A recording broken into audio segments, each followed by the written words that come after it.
I'm editing right now, and I just want to preface this video by saying, I am working on new music at the moment. I know a lot of you guys have been, begging for new music, and I promise I still am, but I think it's healthy to take a long time and really process what you're working on, and that's what I've been doing for the last year, I'd say. So music is coming, and I am releasing a double single this month. There's gonna be 2 songs on it, but yeah, so the mixtape is coming, and I'm also working on my debut album. So if you guys, actually, I'm gonna fucking start the video now. Hi, I'm back. I bet you weren't expecting to see me back so soon. If you're wondering why I'm wearing a fucking hat right now, indoors while it's dark, it's because I just washed my hair and I wasn't bothered to dry it before I made this video. I'm also wearing my Laura Palmer t-shirt, if you can see, and I have my fake Stanley filled with water. And I'm listening to When I Get Home by Solange. So I'm feeling very chill right now, and I've been wanting to make this video for a while now, and I was talking to Crystal earlier, and she brought it back to me, so I was like, I have to make this video right now before I forget. The topic of today's video is flop eras. I want to talk about, before we start off, I don't think any of these eras were flop eras. That is the name given to them by Stan Twitter, which I have said in my last video that I think it's a very unhealthy and dark space, and there's a lot of people that are on there that are not the best people. I also did say fucking a lot in my last video. Fucking,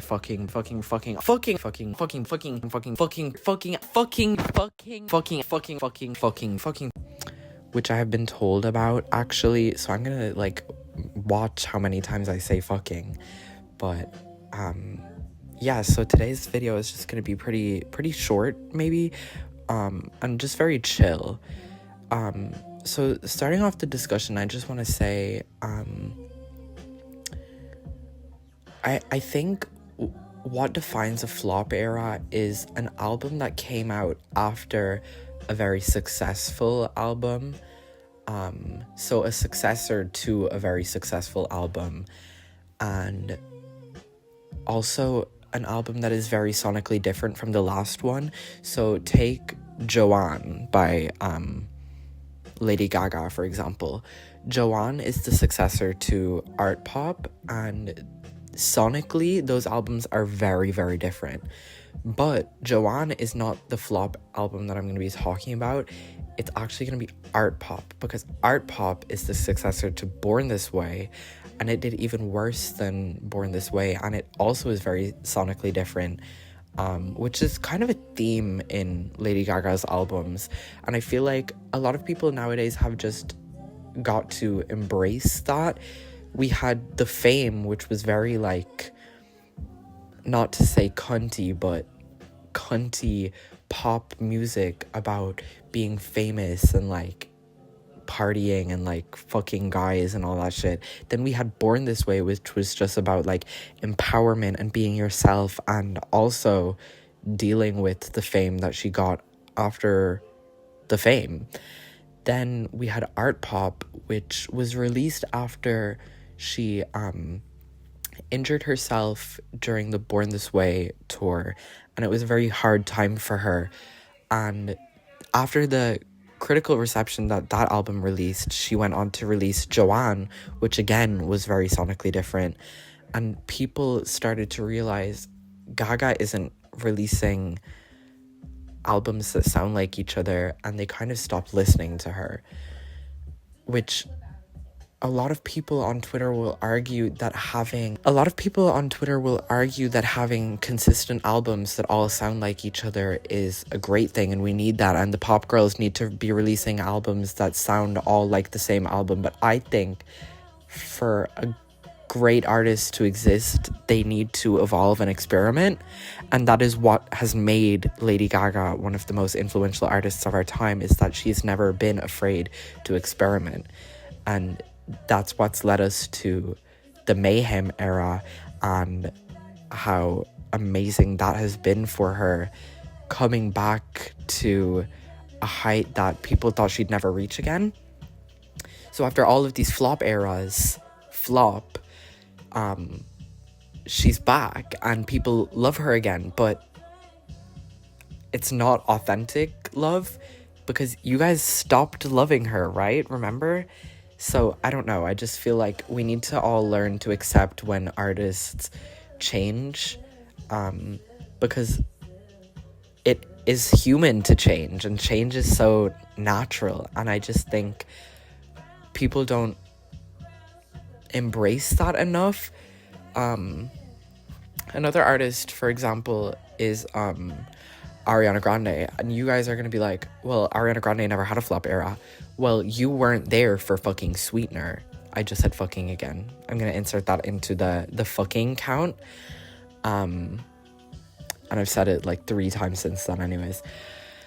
A lot of you guys are gonna think Ariana Grande never had a flop era, but you'd be wrong, because when Sweetener came out, it was like we had just gotten Yours Truly, which was so bubblegum girly pop, and then she tried to change that with My Everything, with having like raunchier songs like Hands on Me, but then you also had your ballads like My Everything, and it was just like, what's the concept of this album?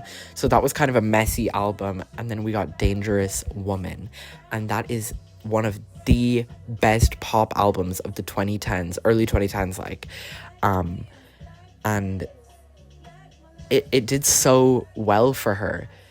And then when she was on her Dangerous Woman tour, her Manchester date unfortunately fell victim to a terrorist suicide bombing, and she was really affected by that. 22 people died, so many people were injured, and just imagining the immense trauma that would come with that is kind of incomprehensible, because no one really knows what it's like to experience something as traumatic as that.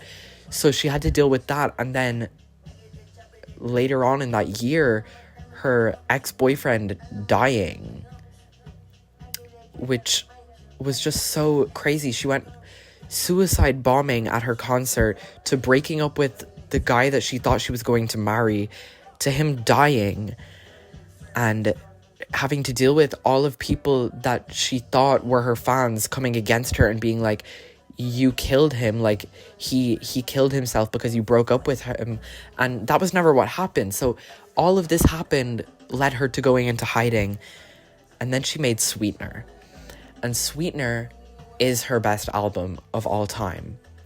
But when she released No Tears Left to Cry as the lead single, that was very pop, right? And of course, that was so different from everything that we had heard on Dangerous Woman, but it was so pop and happy and optimistic, and she has no tears left to cry, but she's picking it up. Like, this is amazing. Like, she's in such a better place now. And then she announced that the album was going to be called Sweetener. She released God Is a Woman, and then Sweetener dropped, and Blazed happened. And then people didn't like Successful either, and it was almost like the songs that weren't as pop and were more R&B didn't get the reception that she had wished they would. And I don't know, it was just that Sweetener is another album that came out after such a huge album, and then something traumatic happened to the artist, and then she released an album and people didn't like it because it was different, okay? And that is a common theme in flop albums. Flop. They're not actual flops, but a common theme in these flop albums is that an artist will have their biggest era, and then something will happen to them, and they will change the style of music that they made ever so slightly, and people will fucking hate it. Add that to the count. Another example that I can think of is Witness by Katy Perry. She had just come off of her biggest album yet, Prism. Or maybe Teenage Dream was her biggest album, but Prism was definitely a close second. Like, that album was fucking huge.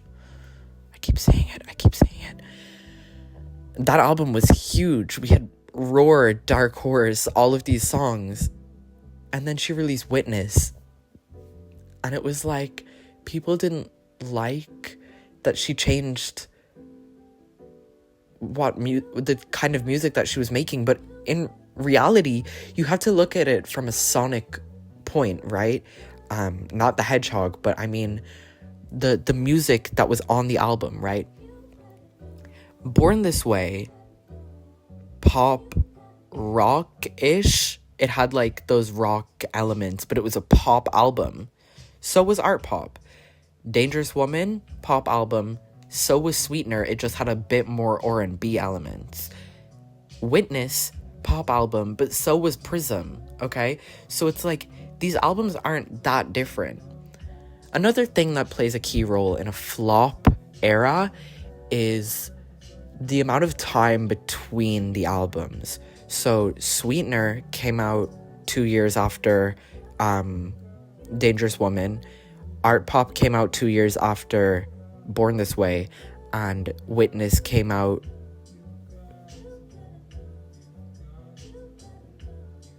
Witness came out 3 or 4 years after Prism, which definitely not a good idea. If you want your album to do well, you have to be consistent.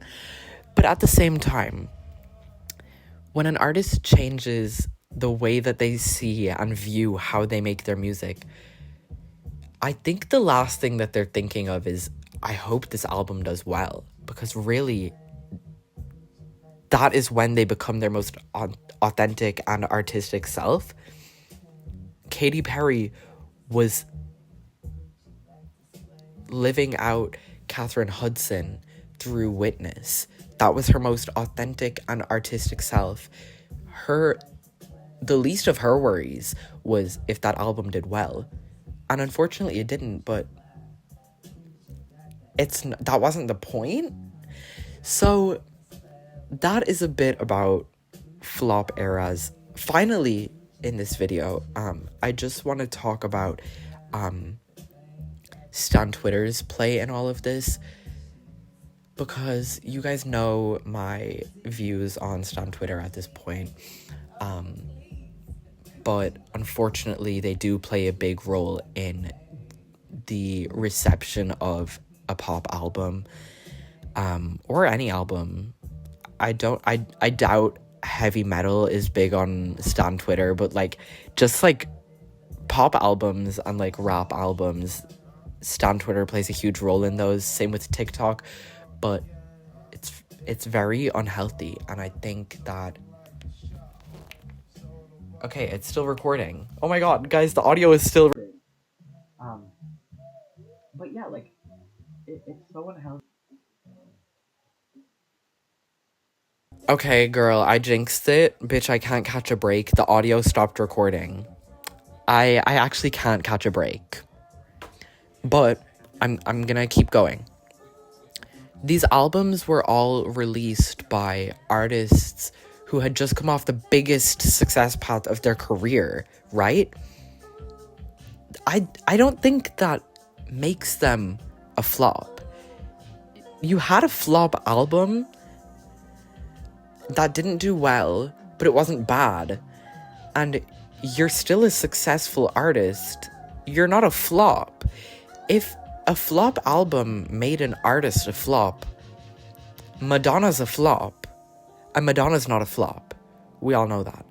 So you're not in the Khia asylum because you made a bad album. You're not in the Khia asylum because you made a flop album that didn't do well critically. You know what I mean? And I think we need to get out of the mindset that these artists are doing things for streams. Because realistically, Ariana Grande made Sweetener probably because she was dealing with a lot and also listening to a lot of music that sounded similar to that and wanted to emulate that, okay? These albums are made by artists who had been listening to a lot of that music genre and decided to experiment in that. Example, Joanne by Lady Gaga. Do you really think Lady Gaga made Joanne because she wanted it to be the next big thing? Or do you think Lady Gaga made Joanne because she had been listening to a lot of music like that and decided that that was influencing her to make a project that was authentic and artistic and herself? I just want you guys to sit with that for like a minute. And I think I've recorded enough about this, and this is a bit longer than my last video, hopefully after I edit it. And I'm just gonna continue to think of more ideas for the next video. So bye.